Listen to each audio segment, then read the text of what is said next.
Здравствуйте, уважаемые зрители! Хочу ознакомить вас с самыми интересными новостями Армении и Азербайджана. Сегодня Никол Пашинян сделал несколько громких заявлений. Военное присутствие РФ создает угрозы безопасности Армении. Вот Никол Пашинян. Так, вот он что заявил.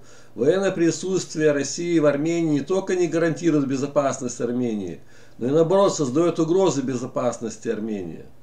Так, об этом сообщили армянские СМИ. И вот сегодня это заявил Никол Пашинян, выступая на пресс-конференции. Обращаю внимание наших российских коллег на тот факт, что когда Азербайджан перед западными партнерами говорит об угрозе, исходящей от армян и российских кругов, так, констатируя, что в условиях их нереагирования военное присутствие РФ в Армении не только не гарантирует безопасность Армении, но и наоборот создает угрозы безопасности Армении, сказал Пашинян. Так, и вот здесь подробнее. Армения неофициально потребовала от России вывести войска. Уже есть такие намеки, что армяне не хотят, чтобы российские военные были, и они вот уже хотят выводить эти. Там наверху фотографии, видите, российская база в Гюмри. Накануне в Армении прошла очередная антироссийская акция национального объединения. Там есть такая в Армении.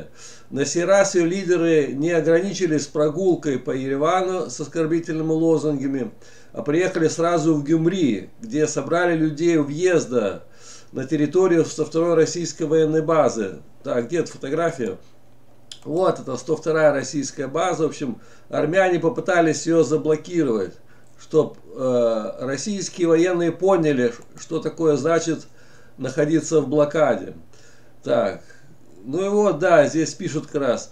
На сей раз националисты сфокусировались на требованиях закрытия 102-й базы, вывода из Армении российских военных и выхода республики из АДКБ, а также на упреках в адрес России за союзничество с Турцией.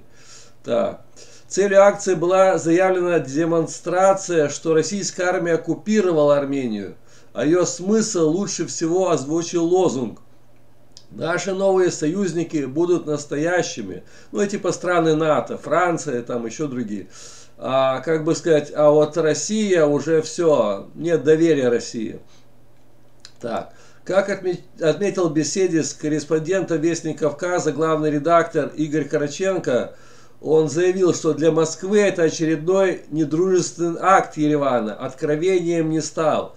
Здесь хорошо знают, как подобного рода антироссийские настроения генерируются в Армении.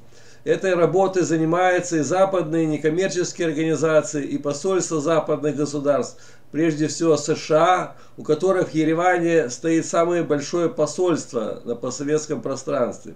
Эта подрывная деструктивная деятельность дает свои результаты, в том числе в виде таких митингов, сказал Игорь Караченко.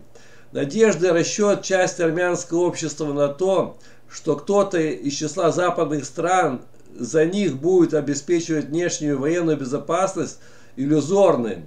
В любом случае Армения будет расходным материалом для американских и европейских политиков.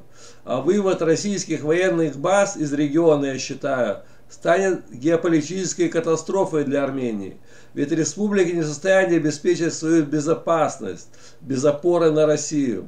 Понятно, при этом речь идет об Армении в пределах ее международного этих границ. И только после того, как пройдет процесс демилитации и демаркации, государственной границы между Арменией и Азербайджаном, обратил внимание Игорь Караченко.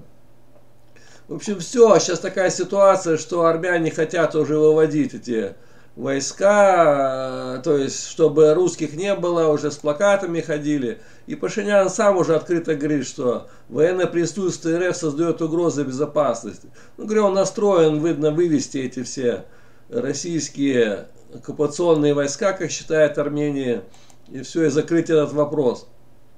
В общем, вот такие новости. Всем спасибо, всем пока, до новых встреч.